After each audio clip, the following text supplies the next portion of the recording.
Hello viewers, இன்றைக்கி நம்ம credit card பற்றி பார்க்க போகிறோம். ஸோ கிரெடிட் கார்டு வந்து நம்ம ஃபினான்ஷியல் சிஸ்டத்துக்கு எப்படி ஹெல்ப் பண்ணுது அப்படின்னு பாருங்கள்.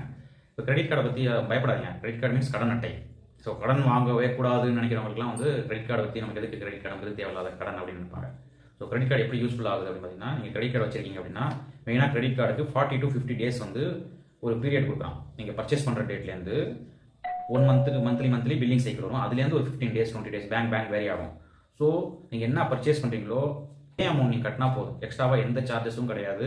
ஸோ அப்போ பாருங்கள், இப்போ உங்கள் கணக்கில் பணமே இருக்குன்னு வச்சுக்கோங்க. உங்கள் கணக்கில் பணம் இருக்குது, நீங்கள் கிரெடிட் கார்டு யூஸ் பண்ணி பர்ச்சேஸ் பண்ணிடுறீங்க அப்படின்னு நினச்சிக்கோங்க. ஸோ கிரெடிட் கார்டு என்ன பர்ச்சேஸ் பண்ணீங்களோ அந்த அமௌண்ட் தான் கட்ட போகிறீங்க. உங்கள் பேங்க்கில் உள்ள பணத்துக்கு பேங்க் இன்ட்ரெஸ்ட் கொடுக்கும். ஸோ கிரெடிட் கார்டு யூஸ் பண்ணும்போது கிரெடிட் கார்டுக்கு ரிவார்ட் பாயிண்ட்ஸ் இருக்கும், கேஷ்பேக் ஆஃபர்ஸ் இருக்கும். ஸோ அப்போ வந்து 2 விதத்தில் நீங்கள் வந்து பணம் தரலாம். ஸோ வந்து இது வந்து உங்களுக்கு ஃபினான்ஷியலி வந்து ஹெல்ப் பண்ணும். ஸோ கிரெடிட் கார்டு இல்லை அப்படின்னா நீங்கள் ஒரு சேலரி கிளாஸாக இருந்தால் எங்கே உங்கள் அக்கௌண்ட் சேலரி வச்சிருக்கீங்களோ அங்கே போய் ஈஸியாக கிரெடிட் கார்டு அப்ளை